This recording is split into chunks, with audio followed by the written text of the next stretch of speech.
Suplee to the stage! On your feet, FANEXPO!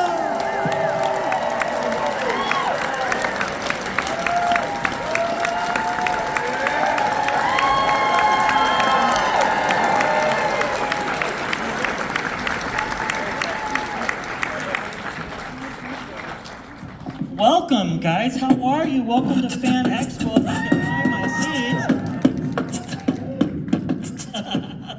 How y'all doing? His name is Randy.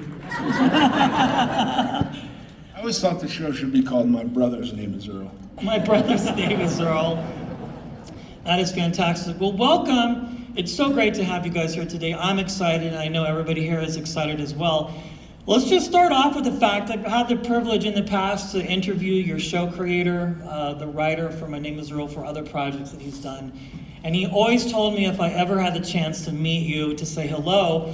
But the fact that this show has lasted and now new audiences are finding it and it's just become a place in pop culture history and a cult classic. How does that feel to both of you to know the fact that there's fans here, both young and old, that are either discovering the show or have watched it repeatedly like myself? I absolutely love it, but like everybody, I'm equally angry that the show got canceled.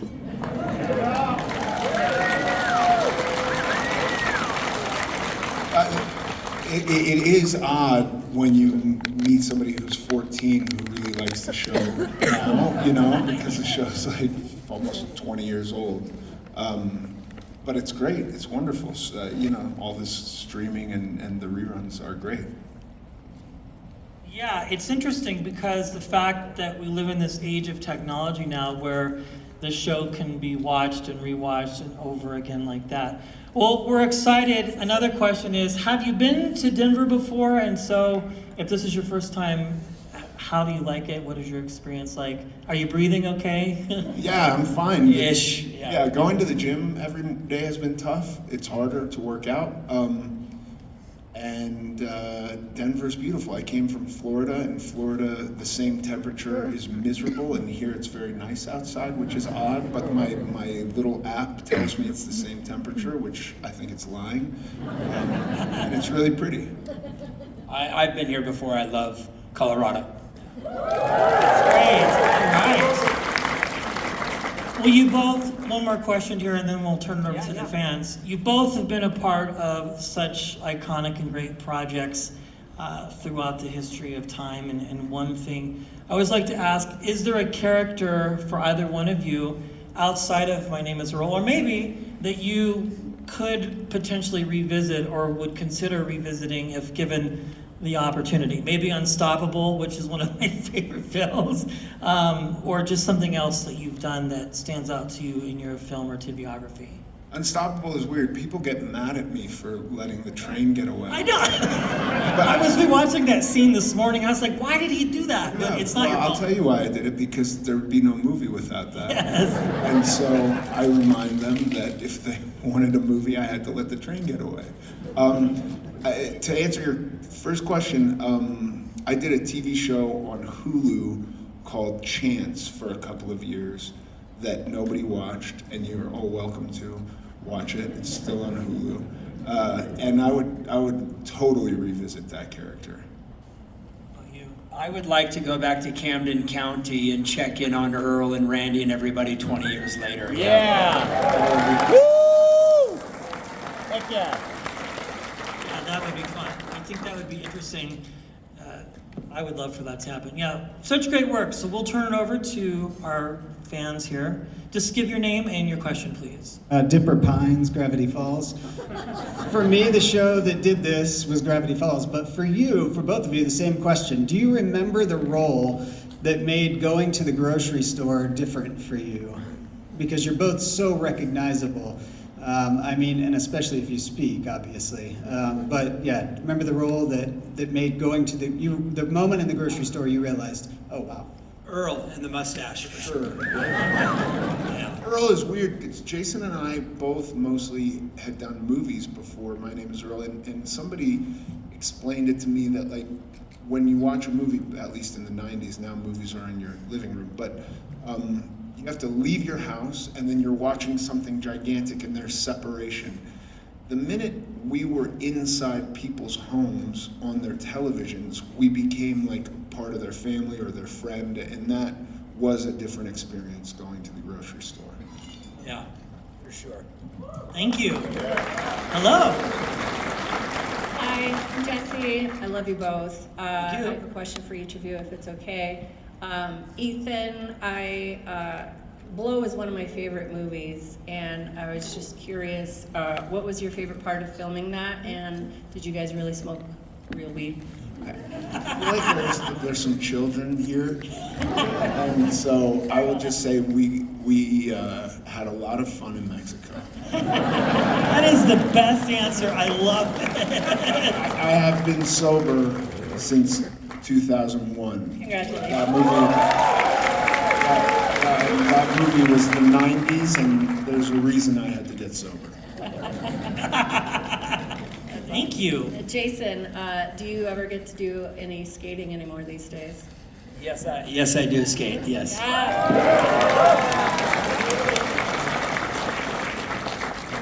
Hi, Hello. thank you for Mallrats. Brody man. I'm going to ask you a question from the game We're Not Really Strangers, and the question I pulled was, do you think the image you have of yourself matches the image that your fans perceive you as, or how we know you? And mine is no. Sure, yeah. Thank you very much. Hey guys, my name is Michael. Michael. I just have to say, from Boy Meets World on, you have been one of the best men ever. Being Frankie, the bully with the heart of gold, it was awesome. And then Jason, I have to ask, did you really invent the 360 flip?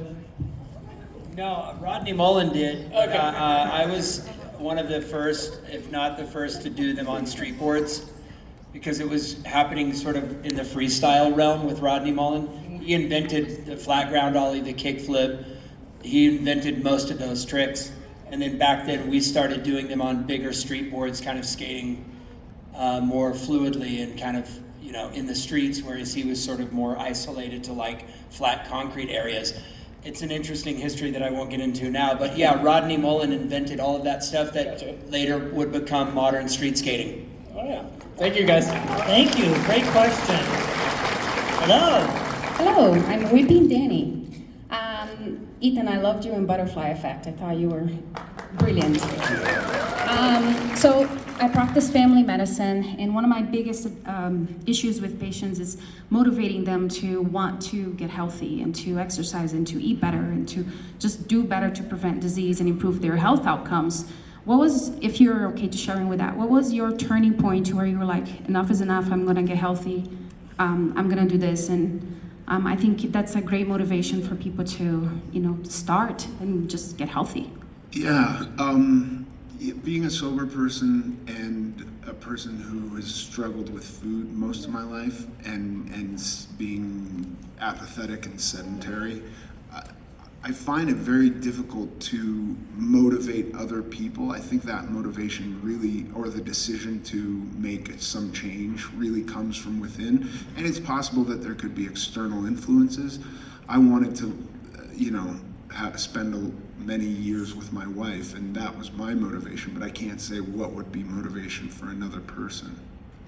Thank you. Hello. Hi, my name is Thor, and I am wondering if you know who Earl Jr.'s father is. And if so, who? Okay, do you remember Nescabar Lop Lop? Yes. So it would have been Dave Chappelle, and if Dave Chappelle was unavailable, it would have been Nescabar Lop Lop. Right? Is that right? Something like that. Something like that. Thank you.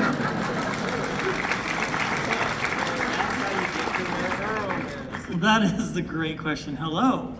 Hi, my name is Driven. I was wondering what got you into acting, both of you? I just really loved movies. There was a period in probably like 1991 that I was just sort of watching VHS tapes. It's a plastic thing that you put into a machine. We had that conversation earlier and nobody knew what that was. It's like this weird playback thing. Anyway. Betamax. But yeah, just loving movies and genuinely being sort of curious about what it would be like to be in movies. I was a big fan of the Coen brothers, and I liked the kind of bizarre worlds that they created so perfectly as filmmakers. And so I was genuinely kind of interested in the idea of, you know, building a character and being in that world. What would it be like to be inside the television screen in a way, or inside the movie screen? What would it be like to be playing a character in that world, in the movie, the make-believe world? So I was genuinely just kind of enthralled by movies, and I wanted to kind of take a shot at it, at trying to make it happen as an actor. Yeah, mine is similar. I was kind of enamored with the idea of getting to exist as somebody else and you know, escaping from my own life that way. Great question. Thank you. Thank you. Thanks. Hello. Hello, my name is Maddox. What do you think about being syndrome? I'm Syndrome, your nemesis. Syndrome was one of the most fun experiences I've ever had as an actor, for sure. And I was really bummed to not be in the sequel. But then again, Syndrome did decide to wear a cape. And we all know how that goes. No capes. That is a very great question. Thank you for that. Cool outfit, costume, by the way. Hello. Howdy. Caleb from here in Boulder, Colorado. My question is, what cameras did you bring with you guys today? What film do you have loaded in it? And Ethan, if you want to plug your amazing podcasts that I've been following for a few years, great information on that show for anybody that's on a health and fitness journey. And Jason, do you have any photo books coming out soon? Wow. I brought an iPhone, I don't know what edition. It takes the USB-C. And thank you very much. I do a podcast called American Glutton, and it's a lot of fun. Yes, it's a great podcast. I am guilty of never really bringing cameras to these things, although I should, because the turnaround is so fast, you know. It's so wonderful to be here. I love doing these things and interacting with people and stuff like that, but sadly you don't get a lot of time to go out. You know, you're usually like airport to hotel to convention center to back to airport back home. But you've inspired me to start carrying around a little compact camera with me. And I do have a photo book coming out in August. Yeah. Wow. Very cool. Hello. Hello, my name's Pete. My question is for Jason. I wanted to know if we're ever going to see the return of Coach Frank. You know what? I want to do a show or something with Coach Frank as a character for sure. Coach Frank. Yeah, I'll work on it. Hi, my name is Blair. I think for me, part of what really gives My Name is Earl such like staying power, the reason that we're all, like many of us are still in this convention room right now, is because it does a really good job of like having Earl go from this total scumbag to this like, I don't want to say model citizen, but like much better, right? And I guess like for me that was really impactful and powerful to like see over the course of several seasons. And I guess like over the years, what has it been like to sort of know that you have an impact in people's emotional lives and to have been part of a thing that people like clearly care a lot about even today, so many years later? Yeah, I just mentioned doing these conventions, which I absolutely love, and I try to do them as much as I can now. I didn't really realize Earl's impact until I started doing these conventions and interacting with people and realizing just how popular Earl had become. We didn't really see, much, there weren't many reruns of Earl on TV. Sadly, it didn't syndicate very well. And so there weren't a lot of reruns of it like Friends or Seinfeld or something like that. Now with streaming, it's different. But once I started doing these conventions and meeting people, I realized how much of an impact Earl had, and very much on a lot of on a lot of personal levels as well. Hearing people tell their stories about how they've been sober for 18 years because of My Name is Earl, and people making their own lists and trying to right their wrongs and things like that. I had no idea that was sort of going on out there in the world. And so to know that it impacts people even on that level, aside from just being kind of a fun, goofy TV show, has been really cool for me to experience that over the years. Thank you. Great question. Hi, gentlemen. My name's Amber. Ethan, I met you in Colorado Springs last year, and I asked what one of your favorite roles was, and you said in Chance. And he's like, I guarantee you've never seen it. It's on Hulu. It's called Chance. So I went and watched it, but I just want to hear more about why it was one of your favorites. Well, I think that the character I played in Chance is the smartest character I've ever played, and that was fun. I think it was Randy. Randy was the sweetest, certainly. And he was just tough and cool and like a badass, and he made knives and tomahawks and stuff. He was awesome. That guy was awesome. It absolutely was. And how was Hugh Laurie? Hugh Laurie was awesome. Really cool guy, yeah. And he's British, did you know that? I did know that. I did. I've seen 101 Dalmatians. Thank you.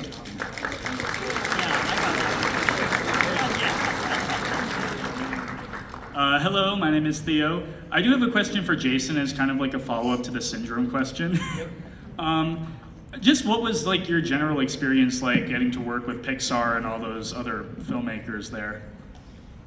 Brad Bird directed The Incredibles, and he became like one of my favorite people to work with from that experience. Phenomenally gifted director. He did The Iron Giant before his Pixar stuff. And he also did Ratatouille, which is one of my favorite movies, animation or otherwise.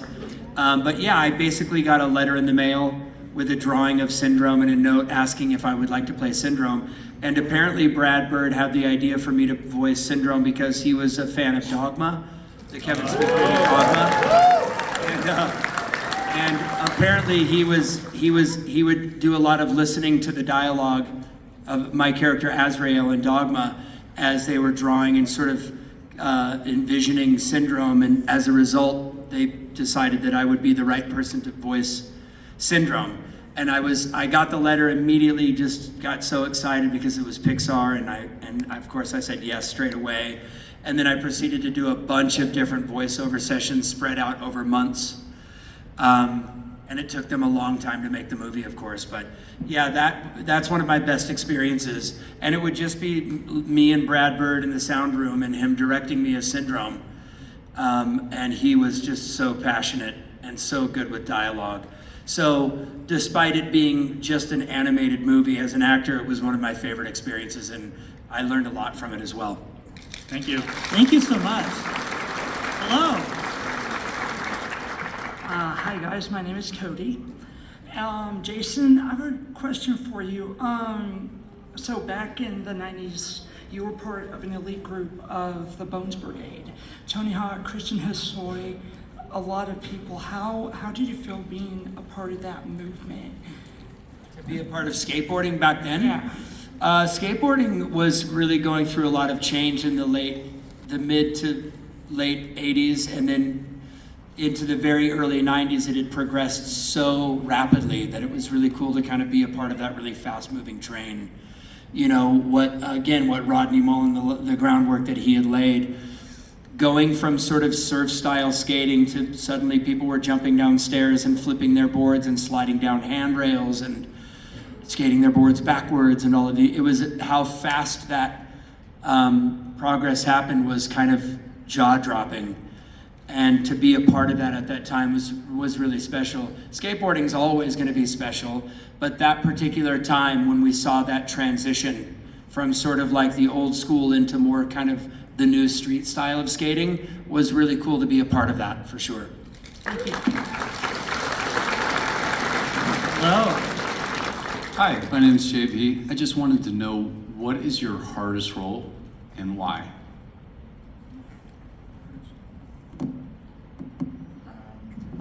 Mine was probably American History X, and it was hard just because it was very uncomfortable. You you know, saying that stuff and behaving in that way was uncomfortable. Amazing film, though. Hardest role? Oh, man.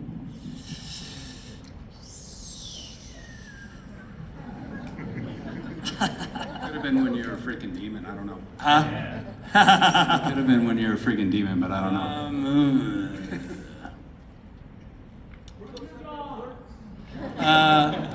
Maybe I'm gonna say Mallrats. Only in that it was my very first movie, and so I had to sort of like navigate nerves, fear of being fired if I messed up, being completely in new territory, and having a butt ton of dialogue to memorize. You know, it was my very first movie. It was my first big audition, and suddenly I'm on a real, you know, production. You know, and so the nerves, the dialogue, and trying to sort of carry myself naturally was difficult for me to overcome, and it took a minute. It took a little while. But I remember that very first day of standing and noticing the camera and the crew, and like having to actually now do the thing that prior to that I had only been rehearsing, and to actually be on camera. I wanted to run and hide. I was so freaking nervous. But it was, yeah, so it was hard in that respect. But in the end, I came out so grateful for the opportunity, because I learned so much in just that month and a half or whatever that we were in Minnesota. Awesome, thanks guys. Thank you. Wonderful questions so far. Great questions. Hello. Hello. My name's Joe. I really appreciate you guys coming out to Denver. We always appreciate when people come and visit us. And Jason, I really love your comedian roles and the comedy that you bring. Ethan, I think your dramatic roles are inspiring and just phenomenal. And my question to you guys is, what kind of roles do you prefer? What are your favorite to kind of jump into and play? Just recently, I've gotten to play a bad guy a few times. I was in a movie called God is a Bullet, and I just did a horror movie called Dolly, which won't be out for probably a year, and then I just did something I'm not allowed to talk about, but I was really bad, like really evil, and that was so much fun. Because I've played like mostly, other than American History X, I played mostly very lovable people, and even in American History X, like I was a bad guy, but I was kind of a, sorry kids, a dipshit, and so, like, you know, were you really scared of my character, or did you just think he was a moron, you know? So it's been fun playing like a really bad guy. Thank you so much. Hello, how are you? My name's Todd, and my question's for Jason. It's nothing deep or philosophical. My brother lived in Hollywood in the early 90s, and every time I come to these, he'll point out people that he knows, and this year it was you. So when I was outside, I said, hey, do you have any questions for him? And he said, ask him if he remembers being the DJ at the King of Clubs in the early to mid 90s. At 3 clubs. Yeah. Yeah, on Highland. Yeah, I used to spin vinyl records there once a week at this little hole in the wall. Yeah, he said he used to be there all the time. Yeah. Back in the days when you would carry your crates in with vinyl. Yeah, it was like a mellow set that I would do like once a week at this little kind of dive bar club thing. Yeah, I used to spin records. Yeah, back in the day. Very cool. Hello. My name is Ray, and this is kind of a silly question, but what was your favorite part of working on Alvin and the Chipmunks? Yes! My 9-year-old is over there. You have to answer this. Just the classic franchise aspect of it. And when I was 10, I had gotten a vinyl Chipmunk Punk, which was like the Chipmunks covering Blondie and all of these sort of like commercial punk songs from back then. And that was like a really cool record to have. And so knowing that I was sort of going to be a part of like the history of that sort of very Americana kind of pop culture phenomenon was really kind of exciting for me. And my kids were like so excited. Yeah. Thank you. I would imagine. Yeah. Thank you. Hello. Hello, my name is Maurice, And Ethan, actually, recently I loved your role. It was a very small role in the video game The Quarry. So I was wondering, what was it like for you playing on a video game, being a voice actor versus like actually being on a show where you're Well, we actually had to like show up and move around and stuff, but it was very weird. I don't know if it was how it would be today, but we did that the first during COVID, when COVID was happening, but like right in the beginning, and people were really freaked out. So we would be in a room about this size, and all the walls were covered with cameras, and you'd show up alone, even though you had scenes with other actors, and you'd get into like a weird spandex outfit, and they'd paint dots on your face, and you'd be standing out in the middle of the room alone with people like 50 feet away shouting at what to do, telling you what to do. It was a very weird experience. It wasn't just a voiceover. If it had been, that would have been kind of a normal experience, I think. Thank you. Hello. Hello, my name's Spencer. My thunder kind of got stolen because I was going to talk about Alvin and the Chipmunks. But I was going to ask, that's how I was introduced to you, and I would love to hear an Alvin, or how you got to nail the Alvin. Alvin! Thank you. That's iconic, man. Iconic. It's great. Hello, my name is Matt. I was wondering, so I know that My Name Is Earl started. So I know that My Name Is Earl started way back and such like that, and that's where you two have met, stuff like that. But I'm just wondering, did you two ever meet like before My Name Is Earl, other projects or anything like that, or is that like the first time you two ever actually met? We were in Mallrats together. Yes. In 1994. You have to excuse me, I've never seen it, so I only know you from My Name Is Earl. How dare you, Matt? How dare you?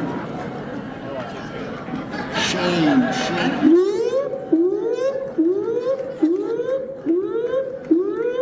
I'm not even sure how to transition come back, from that. I got really uncomfortable. Yeah. All right, it's okay. Hi guys, longtime fan. Not really a question, I just wanted to talk about My Name Is Earl. There's parts in the show where people often take over the intro. My name is Earl, my name is Randy. I just wanted to, let's be honest. I wanted to hear if you guys could each do your own impression of it nowadays. My name is Randy. My name is Earl. Good go. Things happen. My name is Earl. Hi, my name is Ari.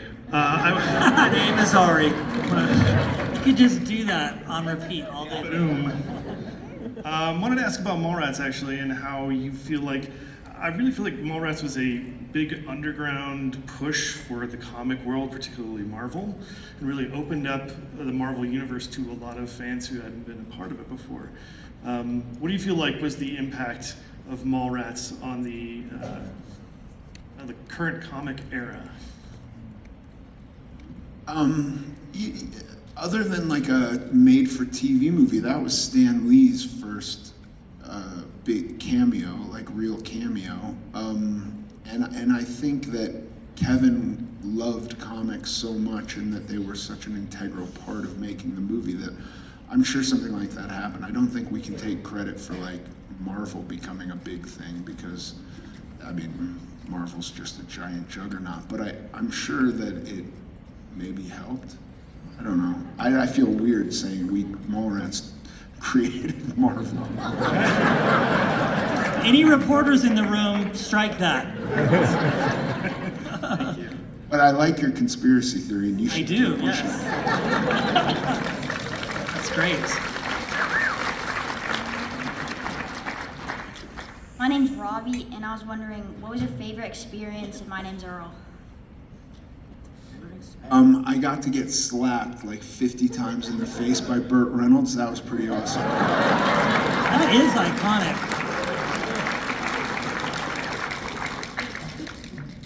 Thank you. Favorite part of it?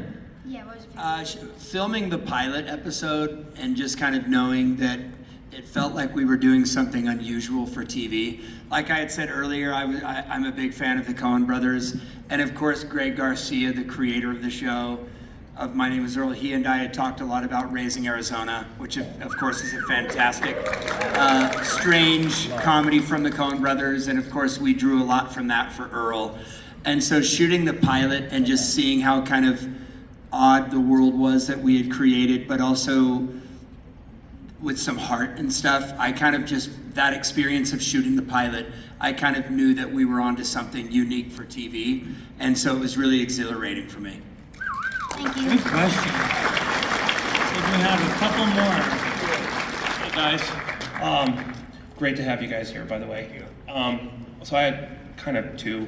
I was going to ask, no one's actually mentioned anything about Dogma, and I loved you in Dogma, Jason. But I went and I researched about the Mallrats because I thought Shannon was going to be here, and obviously she canceled. She's going through some stuff. But when you guys started to film for that, I read an article where the mall that was done, it still exists now, but it was a lesser, more popular mall at the time. How did you guys find exactly where you guys were going to film for that, or what exactly, how that came about? I don't know. I think all that happened before we got there, but we were in Minnesota, in Minneapolis, like just outside Minneapolis, and the Mall of America is in Minneapolis. And we shot in a little town called Eden Prairie. And yeah, the mall was an active mall, so like we would shoot at night, and as we would arrive to work, shops would be closing down, and as we would finish work, you know, it was the winter and they would have mall walkers. I don't know if you know what that, it was very new. We don't have that in LA, but like maybe it gets cold here, right? So they maybe have it here, but it gets very cold in Minneapolis, and so ladies would show up in their, you know, it wasn't Lululemon back then, but whatever their exercise outfits were, and walk laps around the mall as we were, you know, ending off work at night, which was weird. But it wasn't a popular mall. I mean, like Ethan said, Mall of America was there, and that got all the attention. This was like some suburban mall where there were literally like empty storefronts. So we were able to, the production designers and stuff were able to build all the fake stores in actual empty storefronts. And our dressing rooms were in a store. They like built us that's bungalows inside a store, which So was yeah, wild. it was like a half kind of abandoned mall that we had taken over, basically. Wow. Here in Minnesota. Well, thank you. That was awesome. Great question. Thank you. Hi, my name's Casey, and I'd like to know two things. What was your favorite Kevin Smith movie that you worked on? Like, what did you have the most fun doing? And what was your favorite Kevin Smith role that you played? My favorite that I worked on was Mallrats. My favorite role was in Mallrats. But my favorite to watch was Dogma, which I'm in, but very small. Yeah. Jason? Favorite? Kevin Smith movie that you worked on, like, what did you have the most fun? Oh, that's a good question. Mallrats, probably my first movie, very exciting. Everybody was there, and it was like, oh my gosh, I'm kind of doing my own, like, Dazed and Confused or Fast Times at Ridgemont High, kind of like, you know, teen comedy kind of movie, you know. It was just super exciting to actually be on a real set, you know. And all the parts have been super fun in Kevin's movies, but just the depth of Azrael and Dogma, I think, was like just really fun to play that guy. He doesn't know how to make a holy bartender. Just all that, like, just really getting into the, you know, that was fun to play such a bad guy like that. Thank you. Yes. So many great lines from the film. Great t-shirt, by the way. Thank you. I wanted to come up and talk to you about Kevin Smith as well. Just like he's said to be the hardest working man in showbiz. What kind of personal experiences have you guys had with him that, you know, just you would want to share with other people?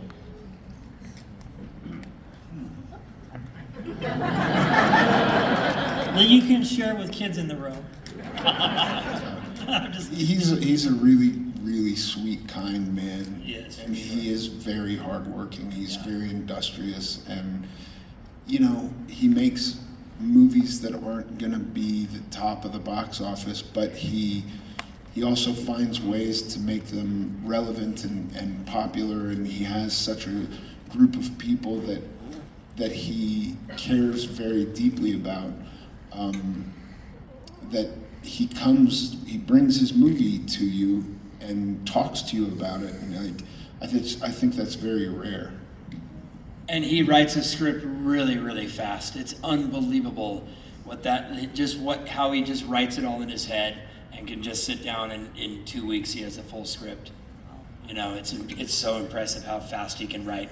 The information, the dialogue, he can hear it being delivered. He knows exactly from A to Z. He can pump out a script easily. It's really impressive. He's a great writer. Yeah. Thank you. We have just a few minutes left with our wonderful guests, so we'll take the last 3. Is there 3 people there? Just 2? Okay, 3? I can't read. Go ahead. My glasses are horrible. Go ahead. My name is Mike. Jason, this is for you. Can you transport us all back to the Crab Shack and do the birthday dance? I don't even remember the birthday dance. My son and I got birthdays coming up this month, and I'm asking you for the birthday dance. Take us all back. Mike, you take us all back. Yes, do you see how he pivoted there? Mike.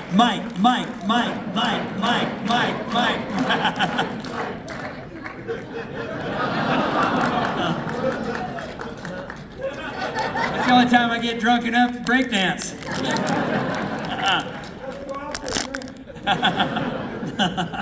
Hi, my name is Autumn. I was wondering if you've ever been with someone you don't like and had a bag of chocolate-covered pretzels and maybe, no, I'm just kidding. Sorry. Actually, I wanted to know, so you talked about filming location at the mall. You filmed part of Dogma in my home city of Pittsburgh. Have you been to, like, what's your favorite place that you've been where you're like, this is super cool to be filming here and yeah, to travel, I guess? I got to film once in Hawaii. That was a little better than Pittsburgh. Hell yeah. I'd say Eden Prairie, Minnesota, when we were filming Mallrats, was the best location for me. Staying at the Marriott and filming at the mall. I mean, you know, just being on location is always really exciting. You know what I mean? You kind of don't care where you are. It's just the idea of being a part of a production and making a movie is so incredibly exciting that you can literally be like gobsmacked, you know, when you're in some suburb somewhere filming something. You're just so excited to be there shooting, you know what I mean? The magic of it all is so incredible.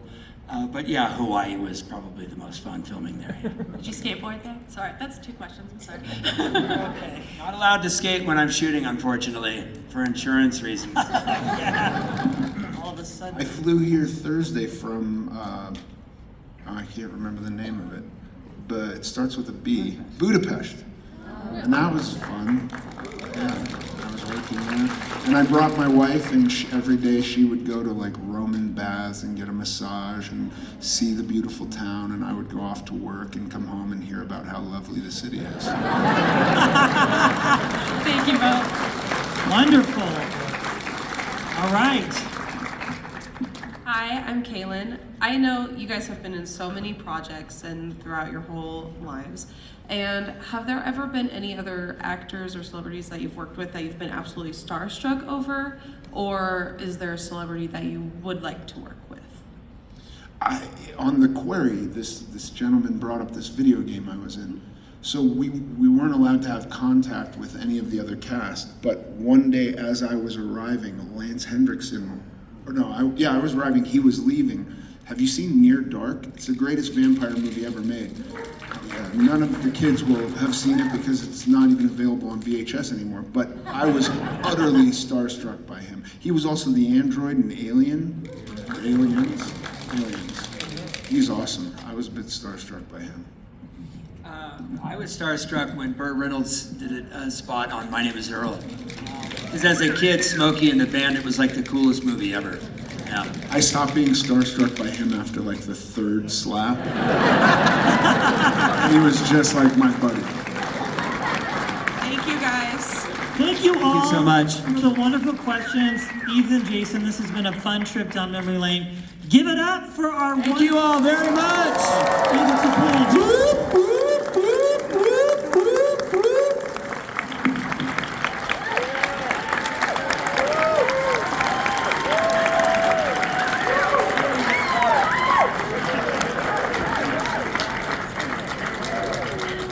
Guys, have a great weekend.